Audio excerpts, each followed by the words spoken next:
Ciao à tutti. Aujourd'hui, une nouvelle transmission en lien avec les énergies du mois de mai qui se font déjà fortement ressentir.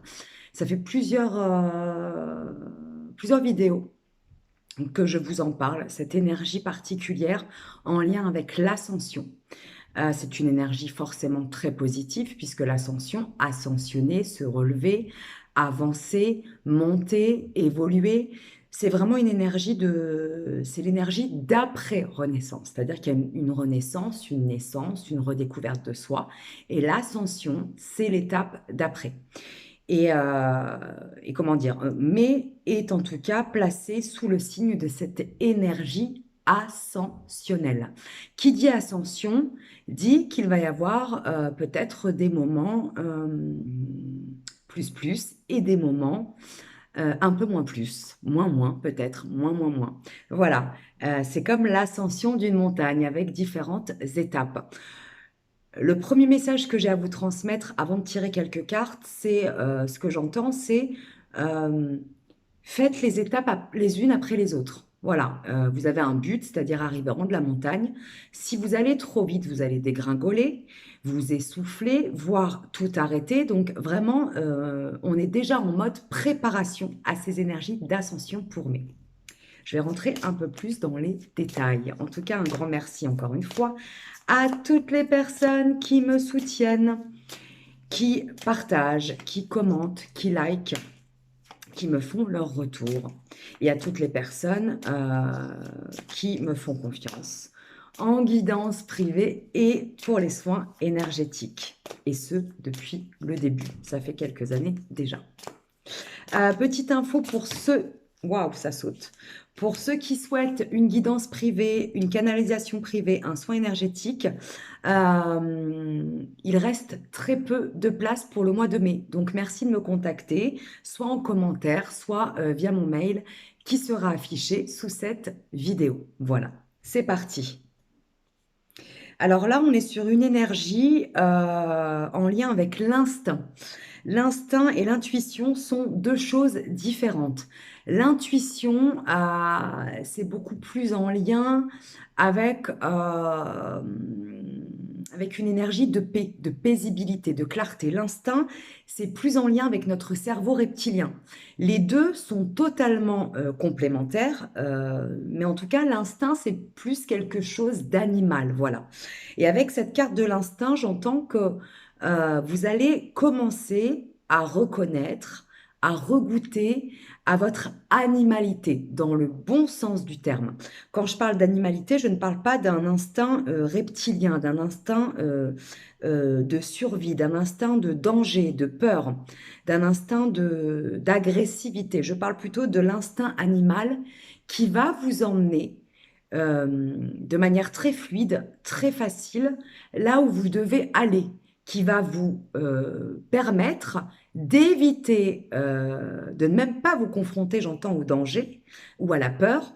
Instinctivement, vous allez éviter ce qui n'est pas bon pour vous et vous allez pouvoir aller plus facilement vers ce qui l'est, vers ce qui va vous faire du bien, vers ce qui va vous épanouir et vers ce qui va vous nourrir, que ce soit sur le plan émotionnel, mental, physique ou énergétique. Voilà. La deuxième carte, puisqu'il y a deux cartes qui sont tombées en même temps, c'est une carte qui nous parle de surexigence. Là, je me connecte vraiment à une énergie qui a toujours été, toujours été dans l'extrémisme de l'exigence, dans l'extrémisme du perfectionnisme et qui n'a jamais véritablement goûté à, au fruit de ce qu'elle a semé tout au long de son parcours. C'est-à-dire qu'en étant trop exigeant avec soi-même, on n'est jamais satisfait, on n'est jamais heureux. Et finalement, on l'est aussi. On est toujours ultra exigeant avec l'entourage, ce qui fait que ça nous épuise et que ça épuise les personnes qui font partie de notre vie. Avec cette carte, euh, qui se connecte vraiment à cette énergie de surexigence, vous allez apprendre ou réapprendre à observer chacun de vos pas. Ça va totalement avec cette énergie ascensionnelle, à chaque instant, à être fier enfin de vous, à être fier de ce que vous accomplissez à chaque instant au quotidien, et plus à avoir envie de plus sans cesse, c'est-à-dire être dans la gratitude de ce que vous allez accomplir dans le moment présent, et à être plus en lien avec ce moment présent en contemplation, j'entends. C'est-à-dire contempler vos actions, contempler vos idées, contempler vos projets, bien évidemment, en les mettant en matière, en les créant dans la matière, mais en même temps en prenant des temps de pause.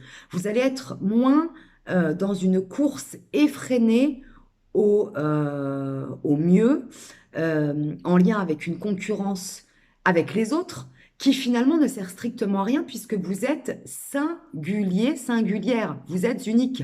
Vous ne pouvez pas être en concurrence avec votre voisin, avec votre partenaire de vie, avec vos parents, avec vos enfants, avec vos amis. Voilà, vous ne pouvez qu'être vous-même pleinement.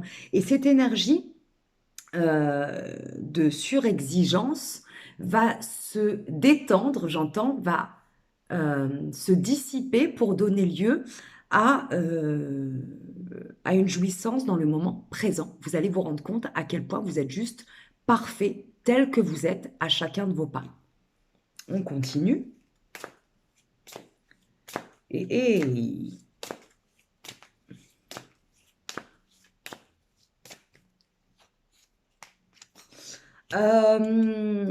en lien avec cette énergie de surexigence, j'ai tiré la carte je ne consomme que ma part.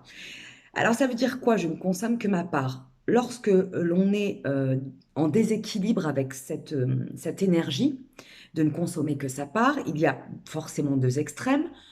Le premier extrême, c'est de ne rien accepter de l'extérieur, de ne pas prendre les cadeaux de la vie. Et l'extrême autre, c'est de prendre tout et n'importe quoi et de vampiriser son entourage, que ce soit au niveau énergétique, émotionnel, mental, matériel, affectif. Avec cette carte de je ne consomme que ma part, revenez à l'équilibre en acceptant le donner et le recevoir, c'est-à-dire ne prenez pas plus que ce qui n'est bon pour vous finalement, que ce qui ne vous est destiné, et ne donnez pas plus que ce que vous ne pouvez. Donnez-vous en premier. Et cette carte de je ne consomme que ma part parle vraiment euh, de revoir certains liens affectifs, certains liens toxiques pour vous, où vous prenez trop ou alors où vous donnez trop. Vous pouvez faire les deux hein, en même temps. C'est-à-dire qu'avec certaines personnes, vous allez trop donner, avec d'autres, vous allez trop prendre. Comme, par exemple, vous pouvez être dans l'un ou dans l'autre, ne faire que prendre avec les gens, votre entourage, ou ne faire que donner. Revenez à cet équilibre du donner et du recevoir, et vous allez pouvoir vous rendre compte à quel point vous allez vous réénergiser, reprendre de la vitalité et du dynamisme, puisque là, ça va rouler, ça va couler, ça va être beaucoup plus fluide au niveau énergétique, au niveau de votre corps, au niveau de votre mental, au niveau de votre émotionnel. Alors, est-ce que je change de jeu ou pas? Ouais, je change de jeu. Je change de jeu. Lâchant une énergie un peu plus... Ah oui, alors j'avais un autre message aussi en lien avec cette nouvelle lune qui est pas toujours évidente en ce moment, qui nous prépare aux énergies de mai. Vous pouvez être amené à revivre des émotions très intenses en lien avec des expériences traumatisantes ou violentes du passé, et ou à vivre des jets, c'est vraiment comme ça que ça vient, à vivre des jets très inconfortables, des jets agressifs, des jets de violence. Alors, lorsque cette agressivité remonte à la surface, vous avez deux possibilités, trois même. Soit vous la reniez et ça va malheureusement faire un effet cocotte minute et à un moment donné, cette énergie d'agressivité et de colère va devoir sortir et elle ne sortira pas de la bonne manière. Soit l'extrême autre, vous allez la sortir de manière complètement démesurée, sans prendre le temps de l'accompagner et de l'accueillir. Soit, troisième possibilité, vous allez l'observer la bénir, l'accueillir et l'accepter, vous rendre compte que cette énergie d'agressivité, de colère est une énergie de feu. Et lorsque ce feu est remis à sa place, ce feu intérieur, vous allez vous rendre compte qu'en fait, le message de cette agressivité qui ressort est en lien avec votre énergie vitale, est en lien avec des comportements abusifs vis-à-vis de vous-même et des comportements abusifs que vous avez encaissés avec votre environnement qui n'ont pas été transmutés, qui n'ont pas été réglés, qui n'ont pas été régularisés, j'entends, ou guéris. Donc cette énergie, prenez-la comme une bénédiction en la transmutant à travers une activité créative, une activité physique, une activité en lien avec la nature pour pouvoir la remettre à sa juste place. Cette agressivité, cette violence intérieure ne vous montre vous montre finalement que vous êtes bien vivant. Et si vous savez l'accueillir et l'accompagner de manière consciente, vous allez pouvoir la transmuter, la transformer en énergie positive, en énergie de vitalité, en énergie de dynamisme, de créativité et d'action. Voilà. Donc, il y a énormément d'énergie il y a énormément d'agressivité, de colère et de violence qui remontent, mais sans aucun déclencheur apparent. C'est-à-dire que c'est comme un surplus énergétique qui remonte à la surface. Soit vous le reniez et vous allez imploser, soit vous vous faites emporter par cette énergie et vous allez exploser et faire du mal autour de vous et vous faire du mal à vous-même, hein. Soit vous la maîtrisez, cette énergie, et vous la transmutez dans le moment présent avec conscience, amour et bienveillance. Et vous allez vous rendre compte que si elle remonte à la surface, elle peut vous servir pour le mieux, comme vous détruire. Donc, à vous de voir ce que vous voulez en faire.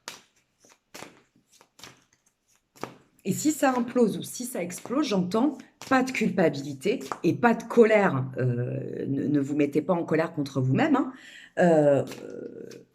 Remettez-vous au centre et dites-vous que la prochaine fois où vous allez avoir des remontées acides qui vont vous consumer, vous brûler de l'intérieur, parce que c'est vraiment l'énergie du feu, faites en sorte de maîtriser votre feu intérieur et de redevenir le maître de ce feu pour pouvoir l'utiliser à bon escient, j'entends. Alors, il y a pas mal de messages aujourd'hui, hein.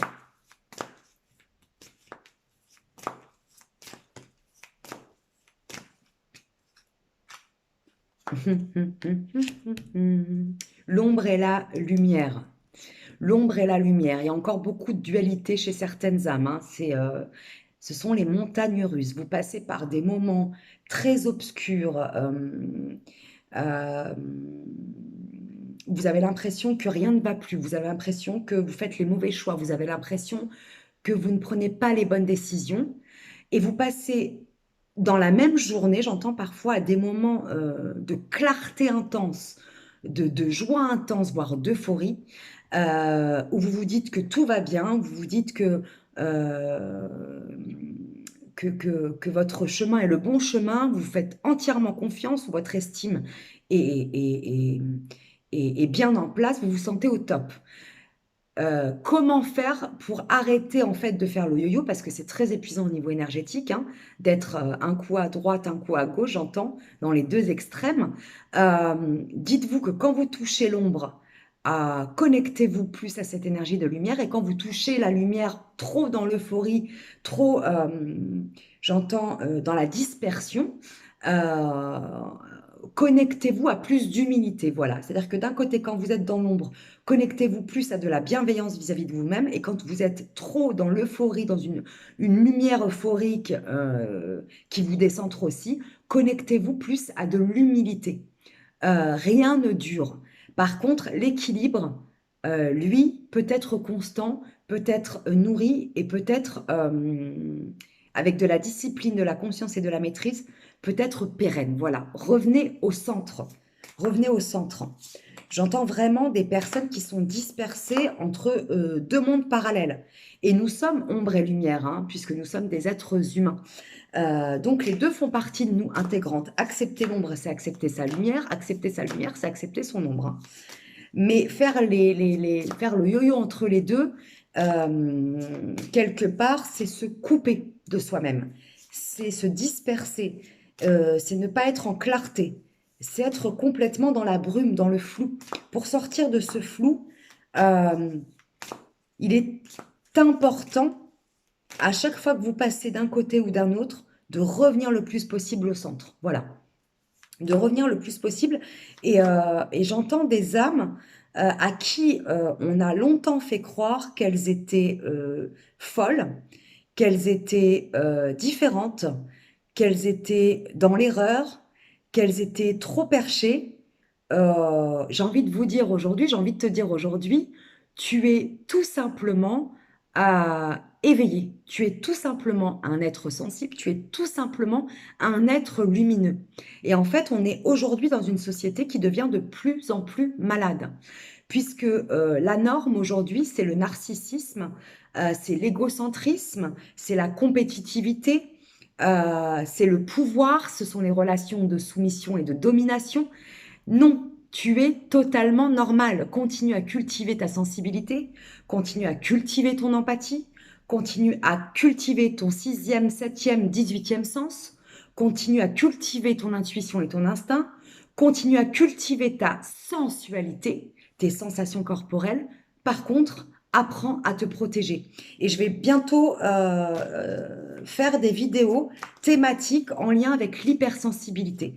L'empathie, comment passer de l'empathie dysfonctionnelle, l'empathie toxique, à l'empathie maîtrisée, à l'empathie consciente, à l'empathie rééquilibrée. Et là, vous allez voir tout le pouvoir que vous avez en vous. Donc, continuez à laisser l'autre, à laisser les gens qui sont anesthésiés par leurs addictions, anesthésiés par une société qui les a gangrénés, anesthésiés par le poids de la masse, par le poids j'entends du troupeau. Laissez-les vous juger, laissez-les. J'entends que c'est de la pure jalousie. Ils adoreraient être à votre place, sauf qu'ils n'ont pas le courage, la foi et l'authenticité de briser leur masque et leur armure. Ça les regarde. Continuez à être vous-même. Continuez à faire vibrer et à faire jouir votre enfant intérieur. Et j'ai envie de m'arrêter là parce que finalement, je n'ai pas besoin de tirer d'autres cartes. Je pense que j'ai fait le tour aujourd'hui de cette transmission. Les énergies de mai sont placées, vous préparent, te préparent en tout cas à ascensionner, te préparent à passer différentes étapes importantes pour la suite de ton chemin, te prépare à te reconnecter à ton instinct animal sous toutes ses formes, te prépare à te recentrer, à te rééquilibrer, à arrêter de jouer au yo-yo entre ton ombre et ta lumière, te prépare à accepter que tu fais toujours de ton mieux et que quoi que tu fasses, eh bien, tu as fait de ton mieux dans le moment présent, te prépare à être beaucoup plus en gratitude avec tes actes, avec tes pensées, avec tes paroles, avec l'être merveilleux que tu es, et te prépare aussi et surtout à sortir de relations abusives avec toi-même, c'est-à-dire toutes les fois où tu t'es abusé sans le savoir, et de relations abusives en miroir avec ton environnement. Voilà, je m'arrête ici. Euh, Buvez beaucoup d'eau, voilà ce que j'entends. Faites de l'exercice et prenez soin de votre sommeil. Toutes les addictions, qu'elles soient en lien avec les écrans, en lien avec l'alcool, en lien avec la cigarette et autres produits, quels qu'ils soient, en lien avec le sucre, tout ce qui vous fait du mal actuellement euh, va se décupler si vous n'y faites pas attention. Tout ce qui vous fait du bien actuellement va se décupler si vous y faites attention. Voilà. C'est-à-dire que tout ce que vous allez mettre dans votre jardin intérieur de positif va prendre forme beaucoup plus vite et va prendre beaucoup plus vite de l'espace. Toutes les mauvaises graines que vous allez planter dans votre jardin intérieur va gangréner ce jardin. N'oubliez pas que nous sommes au printemps.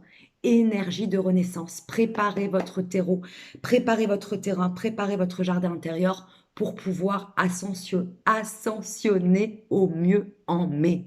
Et là, tu pourras faire pleinement ce qui te plaît. Ciao, ciao à tutti. Que la grâce et le mojo vous accompagnent.